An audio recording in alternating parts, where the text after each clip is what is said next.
Makubaliano tulikubaliana tu kwamba ukipata pesa lazima uondoke nchi yako. Hata sehemu ulipo, wewe ukiona tu unafanikiwa, unasema mimi nataka nikafanikiwe kimataifa, nende sehemu nyingine toka ulipokuwa nyumbani. Unasema mcheza kwao utunzwa, ila wahenga hadi leo waamini mcheza kwao hajatunzwa, hapo wahenga hapo kesimu. Bwana Ila Star hapo unayemuona hapo, Ila Star.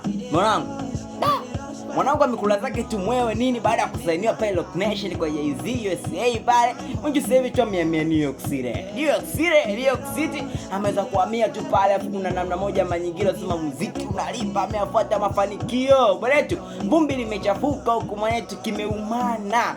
Ila Star ameonyesha tu kwamba ana mafanikio makubwa sana. Koza amesema miama nchini Nigeria. Nigeria kapakataa. Japokuwa akasema ni nyumbani, mizizi ya Nigeria tabaki kwa pale Lagos. Lakini yeye ipo tu kwenye Roc Nation New York City kule USA, asema anakula maisha yake mwanangu. Alafu nikasema basi na wasanii wengine wa kwetu watoke. Hao wakitoka namna gani wataacha icon huko nyuma?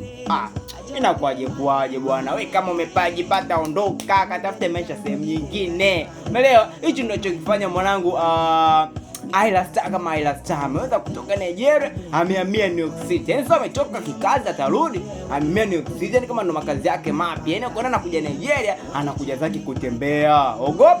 Ogopa. Muziki una hela. Wazetu wana njaa mafanikio na ndio maana wanaondoka. Au vipi? Sisi bongo tunakaa tunangangana hapa.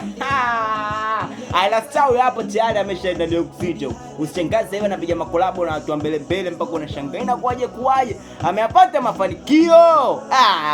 Shikaji zangu Ila Star hapa. Mimi sina la ziada wanangu. Ila Star mimi nato yeni GZ, vumbi limechafuka. Mpe nikupa sikupa kapela lepaga. Aiwe ready to the berry. Mimi naambieni tu wanangu, ukitaka kufanikiwa toka hapo ulipo, usiwakibaki kama utumbo.